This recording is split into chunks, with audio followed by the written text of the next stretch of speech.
नमस्कार, स्वागत है आप सभी दर्शकों का आपके अपने खास कार्यक्रम आयुर्वेद द सुपर साइंस में।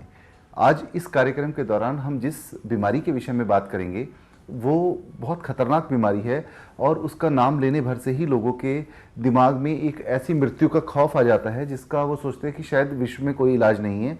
और आज मैं उस बीमारी से आपको कैसे निजात मिले इसके बारे में बात करूँगा। उस बीमारी का नाम है कैंसर।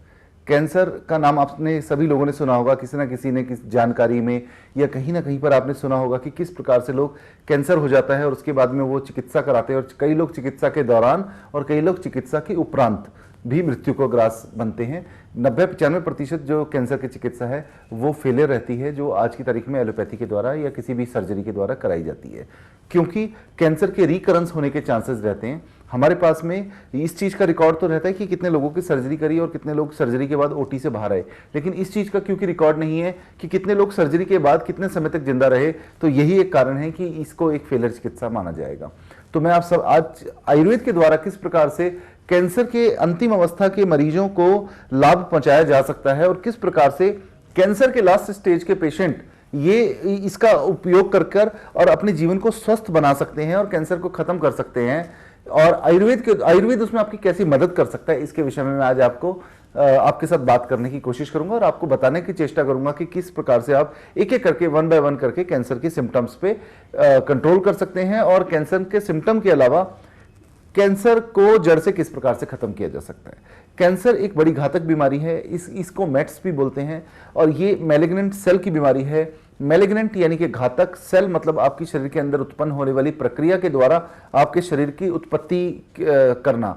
तो इस क्योंकि कैंसर का जो सेल होता है वो मैलिग्नेंट घातक इसलिए होता है कि वो आपके शरीर का हिस्सा तो होता है, वो आप बनाता तो उसको आपका शरीर ही है, लेकिन वो आपके शरीर का केमिकल रिएक्शन से अलग केमिकल उसका रिएक्शन होता है। इसीलिए जो उसके अंदर केमिकल रिएक्शन होता है वो आपके शरीर के रिएक्शन के साथ क्लैश करता है and it cause various type of problem to the patients. तो जो पेशेंट होंगे उनको इस बात को ध्यान देना पड़ेगा कि कैंसर हमारे शरीर का ही हिस्सा है जो हमारे शरीर के ही प्रोटीन से डेवलप होता है। इसीलिए कैंसर के जो भी टेस्ट होते हैं, ब्लड के टेस्ट होते हैं, उनमें आपने देखा होगा कार्सिनो एम्ब्रायनिक एंटीजन CEA। इसका अर्थ होता है एम्ब्रायोज वो होते हैं जब हमारा किसी भी स्त्री के गर्भ में जब बच्चा पलता है, जो पहला सेल जो डेवलप होता है दैट इज कॉल्ड एम्ब्रायो।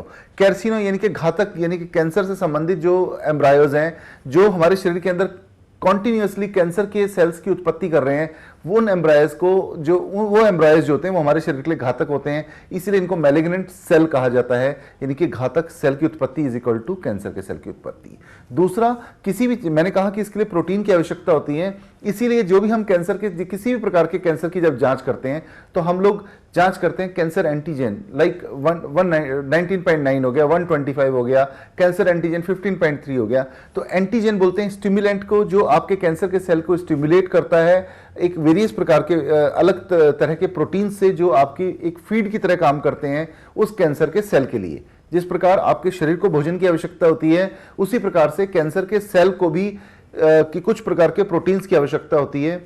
जैसा कि आप सभी लोग जानते होंगे कि कैंसर का जो सेल होता है उसके किसी भी प्रकार के सेल की जो उत्पत्ति होती है वो प्रोटीन से होती है, और कैंसर के सेल की जब वो के अंदर जब प्रोटीन जाता है तो वो उसको एक फीड की तरह कार्य करता है, वो उसको एक फीड करता है पनपने के लिए, तो जिसमें हमारा इम्यून सिस्टम भी जिम्मेदार होता है। इम्यून सिस्टम भी उसको, क्योंकि वो हमारे शरीर का हिस्सा है, इसलिए उसको फॉरेन बॉडी नहीं समझ पाता और उसके खिलाफ कोई भी एक्शन नहीं ले पाता। इसीलिए ये कैंसर डेवलप होता रहता है और चौथी स्टेज तक लोगों को पता भी नहीं चल पाता कि उनके शरीर के अंदर कैंसर की डेवलपमेंट हो रही है।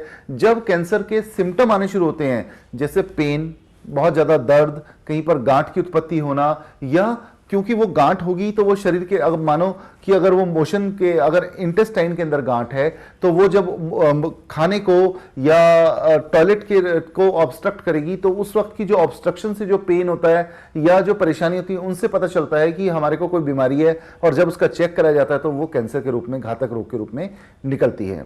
तो आज हम कैंसर के बारे में बात करेंगे। मुझे उम्मीद है कि इस कार्यक्रम के दौरान आपको बहुत कुछ समझने का मौका मिलेगा और आप लोग कैंसर के विषय में ये जान पाएंगे कि कैंसर घातक तो है, किंतु उसका इलाज आयुर्वेद के द्वारा संभव है और आयुर्वेद किस प्रकार से इलाज करता है ये भी मैं आपको बताने की कोशिश करूंगा। दूसरा, कुछ ऐसे मरीजों के भी इंटरव्यूज आपको दिखाने की कोशिश करूंगा जो अंतिम अवस्था, जिनको उठाकर लाया गया, एक तरीके से आप मान लीजिए खाट के ऊपर ही या बिस्तर के ऊपर थे वो, और उनको वहां से वापस किस प्रकार से निकाला गया आयुर्वेदिक दवाइयों के द्वारा, और किस प्रकार सभी चिकित्सा पद्धतियां जहां फेल हुई वहां आयुर्वेद ने अपना किस प्रकार से असर किया और असर करके अंतिम अवस्था के मरीज को जीवन दान दिया। इसके विषय में आज हम इस कार्यक्रम के दौरान बात करेंगे। ये एक लाइव कार्यक्रम है, इसके दौरान आप भी अपने प्रश्न पूछ सकते हैं, किंतु प्रश्न पूछने के लिए आपको ईमेल करना आवश्यक है। आप लोग फोन करके अपनी जो भी समस्याएं हैं वो कॉल सेंटर पे हमारे जो लोग हैं उनके साथ आप डिस्कस कर सकते हैं। अगर आप मुझसे मिलना चाहते हैं पर्सनली तो इसमें आपको स्क्रीन के ऊपर मेरा क्लिनिक का एड्रेस और अपॉइंटमेंट का भी मिल रहा है। आप चाहें तो जितनी जल्दी हो सके आप मुझसे, अगर इस प्रकार की बीमारी से ग्रस्त हैं तो आप आके मिल सकते हैं। अगर आप इस दवा को ऑनलाइन मंगाना चाहते हैं तो आप मुझे अपनी रिपोर्ट्स भी ईमेल कर सकते हैं और ऑनलाइन के लिए अकाउंट नंबर भी आपके स्क्रीन के ऊपर चल रहा है, जिससे कि आप इसको मंगा के तुरंत शुरू कर सकें। मरीज अगर आने की अवस्था में नहीं है, बिस्तर पे है, तो भी आप इस दवा को घर मंगा के शुरू कर सकते हैं, जिसके लिए आप मुझसे डिस्कस कर सकते हैं। उसके लिए आप मुझसे ऑनलाइन कंसल्टेशन भी ले सकते हैं। तो पहला प्रश्न लेते हैं। एक ईमेल आया है, ये कह रहे हैं सर मेरे एक रिश्तेदार को कैंसर हो गया था जिनकी कीमोथेरेपी एवं रेडिएशन हुआ और कैंसर खत्म नहीं हुआ बल्कि हड्डियों में भी फैल गया। क्या अब आयुर्वेद के माध्यम से इसका इलाज संभव है? ये योगिता जी का ईमेल है झारखंड से। ये पूछ रहे हैं कि इनके रिश्तेदार को कैंसर हुआ तो अब वो जब उसके लिए जो भी कीमोथेरेपी रेडिएशन हुआ और उसके बाद में अब वो पूरी बॉडी के अंदर उनके स्प्रेड हो चुका है, अब क्या करें, यही पूछना चाह रही हैं। देखिए योगिता जी, मैं आपको एक बात बताना चाहता हूं, रेडिएशन से कैंसर फैलता है, ये मैंने अपने कई कार्यक्रमों में पहले भी कहा है। आप ये देखिए कि बड़ी कॉन्फ्लिक्ट है इसके अंदर कि आज हम कहते हैं मोबाइल ज्यादा मत सुने, क्यों? क्योंकि कैंसर हो जाएगा उसके रेडिएशन से, और जब कैंसर हो जाता है तो रेडिएशन चिकित्सा दी जाती है। तो आज यही क्लियर नहीं है कि रेडिएशन से कैंसर होगा या रेडिएशन से कैंसर ठीक होगा। रेडिएशन देना, किसी चीज को जलाना, रेडिएशन का मतलब है कि किसी चीज को जलाना। जब आप किसी चीज को जलाएंगे तो जब हमारा इम्यून सिस्टम वर्क करेगा और अगेन जब वो बॉडी की रिपेयरिंग शुरू करेगा तो वो कैंसर के सेल की भी रिपेयरिंग कर देगा। इसीलिए कैंसर का सेल रिकरेंस हो जाता है। इसीलिए रिकरेंस होता है क्योंकि वो हमारे शरीर का हिस्सा है, किंतु जब वो हमारे शरीर के अंदर घातक सेलों का निर्माण कर रहा है, हमारा शरीर, हमारा इम्यून सिस्टम हमारे सेल का निर्माण करता है। जब इम्यून सिस्टम जब घातक सेलों का निर्माण करना शुरू कर देता है बजाय उनको डिस्ट्रॉय करने के, तो वहां पर that is called malignant sales. तो अब जैसे उनका रेडिएशन या कीमो हुआ या उनको सर्जरी हुआ, जो कुछ भी हुआ, उसके बाद जब इम्यून सिस्टम ने आपकी बॉडी के अंदर एक हीलिंग प्रोसेस शुरू किया, उस हीलिंग प्रोसेस के दौरान उसने उन कैंसर के सेल को भी हील कर दिया जो सेल आपकी बॉडी के अंदर में नहीं होने चाहिए थे, क्योंकि इम्यून सिस्टम बाइफरकेट नहीं कर पा रहा है कि कौन सा सेल कैंसर का है और कौन सा सेल आपके शरीर के अंदर नॉर्मल है। यही अगर वो बाइफरकेट कर सकता होता है इम्यून सिस्टम, तो वो कैंसर के सेल की डेवलपमेंट ही नहीं होने देता। अब इसका आयुर्वेद क्या इलाज कर सकता है मैं आपको बताता हूं। अब इसका इलाज इस तरह से संभव है कि आपके कैंसर के सेल के अंदर जो प्रोटीन जा रहा होगा उस प्रोटीन को हमें अपनी दवाइयों के माध्यम से रोकना पड़ेगा, जिससे आप जब उसको कैंसर के सेल को फीड ही नहीं जाएगी, किसी प्रकार का प्रोटीन ही नहीं मिलेगा, तो ऑटोमेटिकली ही वो अपना खत्म होना शुरू हो जाएगा। ये इसी प्रकार से हुआ कि जैसे अगर कोई व्यक्ति, अगर आपने उसका भोजन बंद कर दिया तो कुछ समय बाद, तत्पश्चात महीने 2 महीने बाद वो भूख से खुद ही मर जाएगा। उसी प्रकार से अगर हम कैंसर के सेल की फीड बंद कर दें तो ऑटोमेटिकली ही वो अपने आप ही खत्म हो जाएगा। उसके लिए हमारे को अलग से एफर्ट्स करने की या काटने की या जलाने की जरूरत नहीं है। ये और मरी हुई चीज जिंदा नहीं होती, जैसे कि आप लोग सभी जानते हैं। तो इसीलिए जब हम कैंसर का सेल अगर एक बार खत्म हो जाता है तो उसके बाद में उसके रिकरेंस होने के चांसेस बिल्कुल ही नगण्य रह जाते हैं, ना के बराबर रह जाते हैं। तो ये एक तरीका है जिसके द्वारा आप अपने मरीज का इलाज करा सकते हैं अभी भी, चाहे वो अंतिम अवस्था का मरीज है, किंतु आप अभी भी उनको लेके आ सकते हैं। आज भी उनके बचने के चांसेस हैं। अगर आप और समय बर्बाद करते रहेंगे तो अल्टीमेटली यही होगा कि वो मरीज अपनी जान से हाथ धोएगा और उसके बाद में जिंदगी में सब चीज वापस आ जाती है, लेकिन एक बार गई हुई जान वापस नहीं आती। जब तक सांस है तब तक आस है, जब तक आपकी सांसें चल रही हैं तब तक इसमें कुछ किया जा सकता है। आप सोचें कि सांस निकलने के बाद आपको संजीवनी बूटी भी काम नहीं करेगी। आप मेरी बात को ध्यान से समझने की कोशिश करना। आप सोचें कि अगर सांस निकलने के बाद आप कुछ प्रयत्न करेंगे, अभी जब कैंसर हुआ है, अभी आप इधर उधर धक्के खा के और अस्पतालों में कीमो रेडिएशन के चक्कर में अगर आप पड़े रहेंगे तो ठीक है, वो अपने आप में एक तरह की चिकित्सा पद्धति है, लेकिन वो इतनी सक्षम चिकित्सा पद्धति नहीं है कि आप उसके ऊपर आंखें बंद करके भरोसा करके बैठ जाएं और अल्टीमेटली आपको अपनी जान से ही हाथ धोना पड़े। मोस्ट ऑफ द केसेस के अंदर आप देखेंगे कि कैंसर रिकरेंस होता है। अगर इस प्रकार की कोई भी समस्या है, इमीडिएटली जितनी जल्दी हो सके मेरे दिए हुए नंबर पर संपर्क करके मेरे क्लिनिक पे विजिट करें, या फिर जितनी जल्दी हो सके उसकी दवा मंगा के चालू करें अगर आप तुरंत आने में अक्षम है, जिससे कि आने वाले समय में आपके रिपोर्ट्स के आधार पर दवा बना के आपको भेज दूंगा, और जिससे कि जितनी जल्द, और जैसे ही मरीज थोड़ा सा उठने की अवस्था में होता है फिर आप उनको लेके आइए, जिससे उनका पेट सिटी कराया जा सके कि अंदर वहां पर कहां पर उनके कैंसर अभी भी हैं, या कुछ एंटीजेंस के टेस्ट कराए जा सके जिससे पता चल सके कि किस किस प्रकार से कहां पर अभी भी उनकी समस्या है। और इसी के साथ अब हम दूसरा क्वेश्चन लेते हैं। आपने सुना कि किस प्रकार से मैंने बताया कि हम आयुर्वेद के द्वारा इसको ठीक कर सकते हैं कैंसर को। अब दूसरा ये कैंसर का प्रश्न आया है मेरे पास में कि मरीज को लंग कैंसर था जिसके बाद कीमो कराया गया लेकिन कैंसर अभी भी वैसा ही है, कृपया इसका इलाज बताएं। ये संदीप जी का प्रश्न है चंडीगढ़ से। इनका भी जो है प्रश्न मिलता जुलता ही है पिछले प्रश्न से, इसके सिम्टम भी मिलते जुलते होंगे, मुझे लगता है प्रश्न भी सारे मिलते जुलते ही होंगे। ठीक है, इसका मैं आपको बताता हूं संदीप जी। मरीज को लंग कैंसर था जिसके बाद कीमो कराया गया लेकिन कैंसर अभी भी वैसे का वैसा ही है। देखिए, ये इसी कारण से है कि बॉडी के अंदर एक सिस्टम होता है, उसको हीलिंग सिस्टम कहते हैं। हीलिंग सिस्टम का मतलब है इम्यून सिस्टम जो आपकी बॉडी के अंदर कंटिन्यू एक प्रोसेस के अंदर रिपेयरिंग का काम करता है कि जहां भी आपके सेल के अंदर डैमेज हुआ या टिश्यू के अंदर डैमेज हुआ उसको रिपेयर करने का जो काम है ये हमारे इम्यून सिस्टम का काम होता है। इसी को हीलिंग सिस्टम कहा जाता है। हीलिंग सिस्टम का मतलब है कि जो आपके पेशेंट को जब लंग कैंसर हुआ और उसको जो भी रेडिएशन या कीमो दिया गया उसके द्वारा जलाया गया, तो अगेन जब आपके इम्यून सिस्टम ने उसको रिपेयरिंग किया, अल्टीमेटली वो रिकरेंस होकर आपके सामने आ गया। अब आप क्या कर सकते हैं इसके बारे में बात करते हैं। आप अपने पेशेंट की रिपोर्ट्स जो हो सकें जितनी जल्दी हो सके वो आप मुझे ईमेल पे दे दें। ईमेल आईडी कंटिन्यू आपके स्क्रीन के ऊपर चल रही है, या आप मुझसे टेलीफोनिक कंसल्टेशन, ऑनलाइन कंसल्टेशन ले सकते हैं। ऑनलाइन कंसल्टेशन लेने के बाद मैं आपकी दवा तुरंत यहाँ से बना के भेजूंगा और आप उस दवा को जितनी जल्दी हो सके चालू करें। अब समय बर्बाद ना करें। जो समय बर्बाद हो चुका है, बीता हुआ समय वापस नहीं आएगा, लेकिन आगे का समय आपका बर्बाद ना हो इसके लिए आप जितनी जल्दी प्रयत्न कर सकते हैं उतनी जल्दी प्रयत्न करें। आप जितनी जल्दी हो सके इस दवा का प्रयोग शुरू कराएं, जिससे एटलीस्ट कम से कम आने वाले समय में कुछ ना कुछ आपके पेशेंट को लाभ हो पाए। दूसरा प्रश्न लेते हैं। सर, मेरी पत्नी को बच्चेदानी का कैंसर था, बच्चेदानी निकाल दी गई लेकिन कैंसर आगे बढ़ गया और उसका CEA 3600 आ रहा है, 3600, क्या करें? गणेश जी उत्तराखंड से। गणेश जी, आपकी मिसिस को आपने लिखा है कि बच्चेदानी का कैंसर था, ओवेरियन कैंसर था और उनकी ओवरी को निकाल दिया गया और अब कैंसर उनका आगे बढ़ गया है और उनका CEA इस वक्त 3600 आ रहा है, विच इज़ वेरी हाई। 3600 होना दैट मीन्स कि ये तो एक चरम सीमा के ऊपर है। लेकिन आप निराश ना हो, जिन लोगों के 3000 से पार CEA थे उनको भी हमने अपनी दवाइयों के द्वारा नॉर्मल किया है। इस प्रोग्राम के दौरान आप इंटरव्यूज देखेंगे जिसके अंदर पेशेंट्स के 3000 की जगह 10-10 हजार तक CEA पहुंच चुके थे और अल्टीमेटली आज उनका काफी हद तक नॉर्मल अवस्था में आ चुका है। आप उनकी आयुर्वेदिक दवा शुरू कराएं। आप जितनी जल्दी हो सके मुझसे संपर्क करें और जो नंबर आपकी स्क्रीन पे दिया जा रहा है, अगर भेज सके तो उनकी इस रिपोर्ट आप मुझे ईमेल कर दीजिए, जिससे कि उस रिपोर्ट के आधार पर मैं उनकी दवा बना के भेजूँ और अल्टीमेटली आप उस दवा को शुरू करके अपनी मिसिज को इस समस्या से बाहर निकाल पाए, क्योंकि अदरवाइज ये एक जानलेवा समस्या है। क्योंकि जान की कीमत है, जान कोई अनमोल है, जान का कोई ये नहीं है कि कोई आप सोचें कि चलो ठीक है एक बार निकलेगी तो दोबारा डाली जा सकती है। इसलिए जो समय बचा है उस समय के अंदर जितनी जल्दी हो सके आप उनका ट्रीटमेंट कराएं। ये एक बड़ी पैनिक की स्टेज है, इसके अंदर आप लीनियंट होकर नहीं बैठ सकते। आप सोचें कि ठीक है अभी नहीं 2 महीने बाद फैसला लेंगे, ऐसा नहीं है। आपको आज ही इस बात पे फैसला लेना है। अभी आप तुरंत अपनी मुझसे संपर्क कर और जितनी जल्दी हो सके इसका इलाज शुरू कराएं, क्योंकि मुझे उम्मीद है कि जब इतने लोग ठीक हो रहे हैं तो ज़रूर आपकी मिसेस भी इससे ज़रूर उनको लाभ होगा। दवा मंगाने के लिए स्क्रीन के ऊपर आपके नंबर चल रहे हैं। राइट हैंड साइड के ऊपर आप देखेंगे कि आपके बैंक अकाउंट की डिटेल्स भी चल रही हैं। उस डिटेल के ऊपर आप जितनी जल्दी हो सके कंसल्टेशन या दवाई के लिए अपना जो भी है प्रोसीजर उसको फॉलो करके, और अगर आप कुछ पूछना चाहते हैं तो स्क्रीन पे आपका नंबर दिया जा रहा है। अगर आप रिपोर्ट भेजना चाहते हैं तो मेरी ईमेल आईडी आपके पास में है। देखिए, ये एक बड़ी गंभीर समस्या है। लोगों के साथ में क्या हो रहा है कि वो बेचारे बहुत निफराम हो जाते हैं। वो सोचते हैं कि चलो अब तो हमने कैंसर का ट्रीटमेंट करा लिया, अब हमने ओवरी निकाल दी गई, ओवरी निकालने के बाद भी वो कैंसर आगे स्प्रेड हो गया। वो क्या हुआ कि वो सोचते हैं कि ऑपरेशन हो गया, कीमो चढ़ गई, अब हमारे को कुछ नहीं होगा।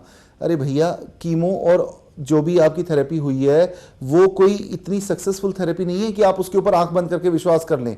अगर लोगों की कीमोथेरेपी और रेडिएशन हो चुका है तो उनको कभी भी दोबारा रिकरेंस हो सकता है कैंसर, इस बात को आप मान के चलो। आप ये बैठ के आराम से चद्दर तान के नहीं सोच सकते हैं कि हाँ जी अब तो हमारे को तो जिंदगी में अब कुछ नहीं होगा, हमने कीमो करा ली है। अगर कीमो के बाद आपकी रिपोर्ट नेगेटिव भी आ गई तो 3-3 महीने में लोगों की इतनी रिकरेंस होकर आता है। 15-15 दिन में ग्लाइब्लास्टोमा का केस आया मेरे पास में, राजीव गांधी कैंसर हॉस्पिटल से, रिपोर्ट्स मेरे पास मौजूद हैं उसकी। उसका ऑपरेट किया, आगरा से पेशेंट था, ऑपरेट किया, ऑपरेट करने के बाद में जितना बड़े साइज का उसका ब्रेन ट्यूमर था, जितना ट्यूमर निकाला गया उससे दुगनी अवस्था में ग्लाइब्लास्टोमा, दुगनी से भी ज्यादा उसके साइज हो गया। और वो साइज होने के बाद में अल्टीमेटली वो पेशेंट खत्म ही हो गया था। उसके बॉडी के अंदर विद इन 15 डेज वो रिकरेंस हो गया, विद इन 15 डेज। बताइए, आप कह रहे हैं 2 महीने, 4 महीने या साल, 2 साल। तो जिन लोगों को कैंसर है उनको भी इस दवा का सेवन तुरंत शुरू करना चाहिए। और जो लोग कैंसर का इलाज करा चुके हैं उनके लिए भी ये मेरी एक सलाह है कि वो जितनी जल्दी हो सके कम से कम 3 महीने से 6 महीने का इस दवा का कोर्स करें, जिससे कि उनकी जान को खतरा कम से कम हो जाए। प्रश्न है, सर मेरे दादाजी को आहार नली में कैंसर था, एसोफेजस कैंसर की बात कर रही हैं, ऑपरेशन के बाद खाना भी पाइप के जरिए दिया गया, राइस ट्यूब इसका मतलब लगी हुई है, क्या आयुर्वेद के माध्यम से इलाज संभव है? मनोहर जी दिल्ली से। मनोहर जी, आप दिल्ली में हैं, आपके पास मेरे क्लिनिक का पता भी है। आप बिल्कुल निराश ना हो, जितनी जल्दी हो सके आप अपने पेशेंट की रिपोर्ट्स लेके मेरे क्लिनिक पे आ जाइए। क्लिनिक पे आने के लिए पता आपके पास चल रहा है स्क्रीन के ऊपर। और अगर आपको कोई चीज़ समझनी है तो आप हमारे कॉल सेंटर पे भी कॉल कर सकते हैं। आप आए, मुझे उम्मीद है जितनी जल्दी हो सकेगा आपके दादाजी को इस मुसीबत से निकालने के लिए मैं प्रयत्न करूंगा। जो मेरा one of the best efforts होंगे उनको मैं लगाने की कोशिश करूंगा। और मुझे उम्मीद है कि मेरे किए गए प्रयत्नों के बाद जरूर कुछ ना कुछ इसके अंदर पॉजिटिव संभव आएगा। क्योंकि अगर भाग्य ही खराब है फिर तो मैं कुछ नहीं कर सकूंगा, लेकिन अगर 1% भी उनकी लाइफ बची हुई है तो मैं कोशिश करूंगा कि कैंसर उनका जड़ से ही खत्म हो और आयुर्वेद के द्वारा उस चीज को बिल्कुल इस तरीके से किया जाए जो बिना साइड इफेक्ट के और पेशेंट अपनी आगे की लाइफ को जी सके।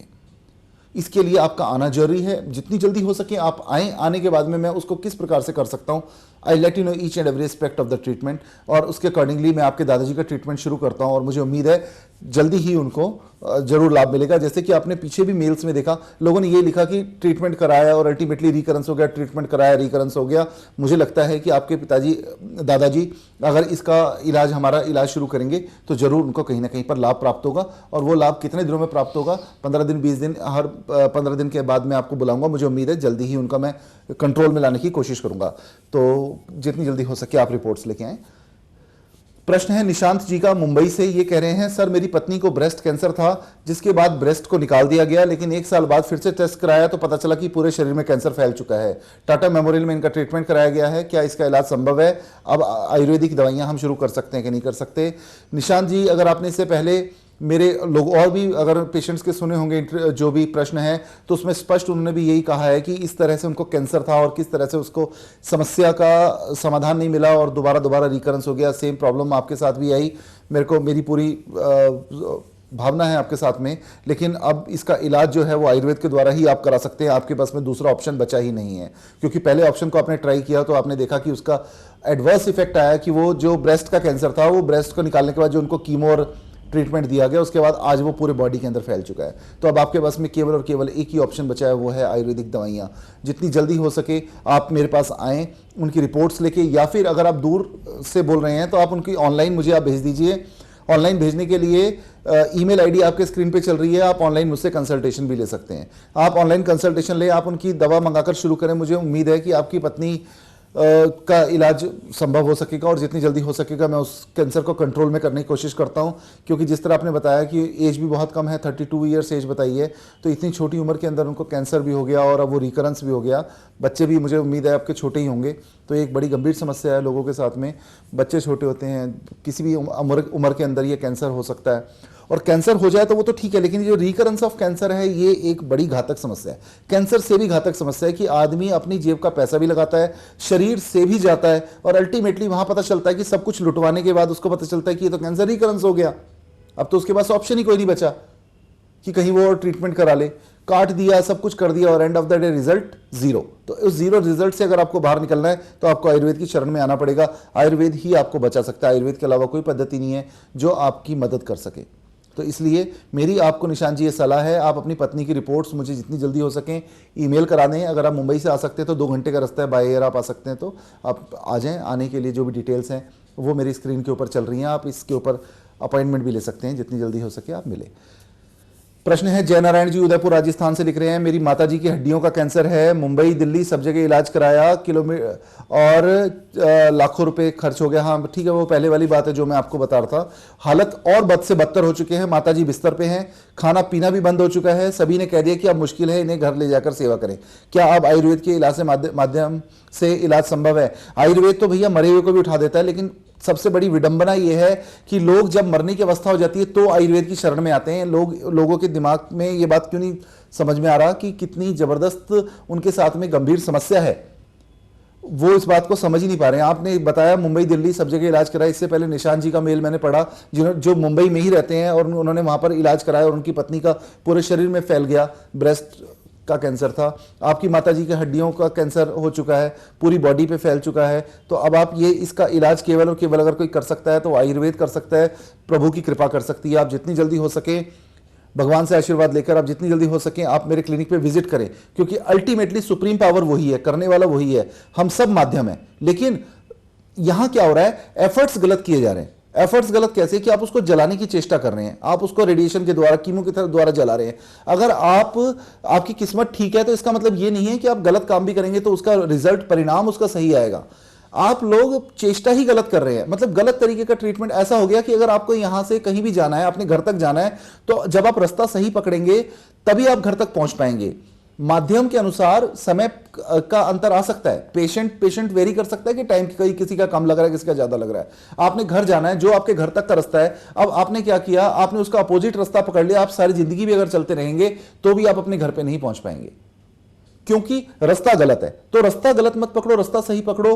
हाँ, वो क्या हो सकता है कि बॉडी का वेरिएशन क्या हो सकता है कि एक आदमी साइकिल पे जा रहा है तो उसको आधा घंटा लग रहा है, एक आदमी स्कूटर या मोटरसाइकिल पे जा रहा तो वो 5-10 मिनट में पहुंच रहा है, एक हवाई जहाज पे जा रहा था वो 2 मिनट में पहुंच रहा है। माध्यम का अंतर हो सकता है। आपका शरीर एक माध्यम है। आपका शरीर अगर मेडिसिन को अगर जितनी जल्दी एक्सेप्टेबिलिटी बनती है उतनी जल्दी उसके रिस्पॉन्स और रिजल्ट आने शुरू हो जाएंगे।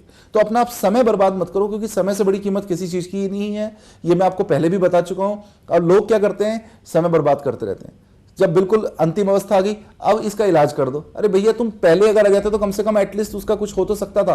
लेकिन ये आयुर्वेद का ही प्रताप है कि इतने एंड अवस्था के मरीजों को भी वो उठा के खड़ा कर रहा है। ये मैं भी आपको अभी इंटरव्यूज भी दिखाऊंगा कुछ पेशेंट के, कि जो बिल्कुल ही अंतिम अवस्था के पेशेंट थे उनको बिस्तर से उठा के खड़ा कर दिया। तो ये तो आयुर्वेद का ही प्रताप है। लेकिन मैं सभी से रिक्वेस्ट ये करूंगा कि अगर ये आयुर्वेद एंड स्टेज के मरीजों को ठीक कर रहा है तो कृपया इसको एंड स्टेज में ना अप्लाई करें। इसको आप इनिशियल स्टेज पे अप्लाई करें तो एटलीस्ट कम से कम उतने ज्यादा उसके चांसेस पेशेंट के ठीक होने के बढ़ेंगे।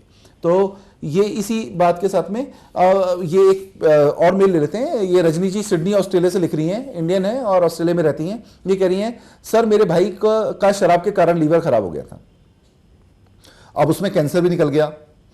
क्या अब उनका आयुर्वेद के इलाज से माध्यम से इलाज संभव है? देखिए, आपके जिस तरह आपने मेल लिखा है, मुझे उनकी रिपोर्ट्स का पता नहीं है रजनी जी, लेकिन जैसे आप लिख रही हैं कि उनका लीवर खराब हुआ ड्यू टू अल्कोहलिक लीवर था वो, तो मुझे ऐसा लगता है कि अल्कोहलिक लीवर अगर है उनका तो इसका ट्रीटमेंट किया जा सकता है। क्योंकि सिरोसिस ऑफ लीवर के पेशेंट तो हमने एंड स्टेज के सिरोसिस ऑफ लीवर के पेशेंट को ठीक किया है, जिनका 95% लीवर खराब था, जो ये कहते थे कि इसका इलाज ही नहीं हो सकता। इनके साथ ये है कि लीवर के साथ कैंसर भी है, तो दोनों दवाइयां जो साथ में चलेंगी, तो मुझे उम्मीद है कि बहुत जल्दी इसमें काफी अच्छा फर्क आएगा। आप जितनी जल्दी हो सके आप अपने ब्रदर की रिपोर्ट्स मुझे भिजवाएं ईमेल के द्वारा। मैं कोशिश करता हूं जल्दी से जल्दी आपको उसके अंदर क्या आयुर्वेद के माध्यम से लाभ मिल सकता है, उसके लिए मैं क्या प्रयत्न कर सकता हूं, चेष्टा करता हूं। और इसके लिए थोड़ा सा ये है कि आप मुझे रिपोर्ट्स एक बार देखना पड़ेगा। रिपोर्ट भेजने के लिए आपके पास में ईमेल आईडी आपकी चल रही है, आप इस ईमेल आईडी के ऊपर आप भेज सकते हैं। और भी पेशेंट जो मेरे को सुन रहे हैं और जो चाहते हैं कि मुझसे कंसल्टेशन लेना, वो अपनी रिपोर्ट जितनी जल्दी हो सके ईमेल करें। मैं उनकी ईमेल पढ़कर हमारे यहाँ से उनको जो भी मेडिसिन है वो कोरियर के द्वारा भी भिजवाई जा सकती है, या वो अगर आना चाहें तो पता भी इसके ऊपर लगातार चल रहा है, आप उस पते के ऊपर अपनी रिपोर्ट्स को भेज सकते हैं, या फिर अपने मरीज को लेके अपॉइंटमेंट लेकर आप विजिट कर सकते हैं। विजिट करने के लिए कोई बहुत बड़ी फॉर्मेलिटी नहीं, नीचे नंबर चल रहा है, आप अपॉइंटमेंट ले लीजिए। अपॉइंटमेंट लें, अपनी सारी रिपोर्ट्स के साथ आएँ, नहीं आ सकते हैं ईमेल कर दें और ईमेल कर कर अपनी दवा कोरियर के द्वारा मंगा के अपने मरीज की वो दवा की शुरुआत करें जिससे आपके मरीज को लाभ प्राप्त हो सके। समय को बिल्कुल बर्बाद ना करें, जितनी जल्दी हो सके आप इस चीज़ को अपनाएं। इसके साथ ही आज ये कार्यक्रम का समय समाप्त हो रहा है। मुझे लगता है कि मुझे अब इसका समापन करना पड़ेगा क्योंकि आप लोगों से विदा लूंगा तभी दोबारा आपके पास समक्ष आ पाऊंगा। लेकिन कुछ लोगों से क्षमा भी चाहूंगा। रमेश कनवाल जी अल्मोड़ा से, धर्मेश चौधरी जी पानीपत से, राजेंद्र चौधरी जी बुलंदशहर से, नीरज शर्मा मध्य प्रदेश से, हिमेश रावत जी देहरादून से, इनके भी मेल आए हुए हैं लेकिन मैं इस कार्यक्रम के दौरान ले नहीं पाया क्योंकि समय का तकाजा ऐसा था कि अब समय समाप्त हो चुका है, तो इसलिए मुझे आप लोगों से इजाजत लेनी होगी। लेकिन छोड़ के जाऊंगा आपको कुछ ऐसे मरीजों के साथ जिन्होंने मुझसे इलाज कराया, कैंसर की अंतिम अवस्था का इलाज कराया और आज वो पूर्णतः स्वस्थ हैं। सब लोगों को निर्देश देके जाऊंगा कि जितनी जल्दी हो सके, अगर कैंसर जैसी घातक बीमारी से पीड़ित हैं तो जितनी जल्दी हो सके आप हमें संपर्क करें, फोन करें और अपनी रिपोर्ट्स भेज के अपना इलाज शुरू कराएं। बिल्कुल भी इस धोखे में ना बैठें कि आपने कीमो करा लिया, यह करा लिया तो अब आपका जो है ना कोई जिंदगी सुरक्षित है। आपकी जिंदगी बिल्कुल भी सुरक्षित नहीं है। इवन कीमो के और रेडिएशन के साइड इफेक्ट से अभी आपको और जूझना पड़ेगा। कैंसर तो आपके लिए वैसे वैसे ही खड़ा है या उससे भी ज्यादा सक्षम होकर आ रहा है। आपने सुना निशांत जी की बात सुनी कि ब्रेस्ट कैंसर था, आपने दूसरी पेशेंट की बात सुनी, ये योगिता जी की झारखंड से आपने बात सुनी जिन्होंने बताया कि उनके रिश्तेदार का कीमो रेडिएशन हुआ, दोबारा से पूरी हड्डियों तक में फैल गया है। तो इसलिए निश्चिंत होकर ना बैठें, जितनी जल्दी हो सके मुझसे संपर्क करें। संपर्क करने के लिए पूरा का पूरा डिटेल आपकी स्क्रीन पे है। मुझे आप इजाजत दें, छोड़ के जाता हूं आपको कुछ मरीजों के साथ, उनके आप इंटरव्यू देखें और अपनी जितनी जल्दी हो सके रिपोर्ट भेजें। नमस्कार।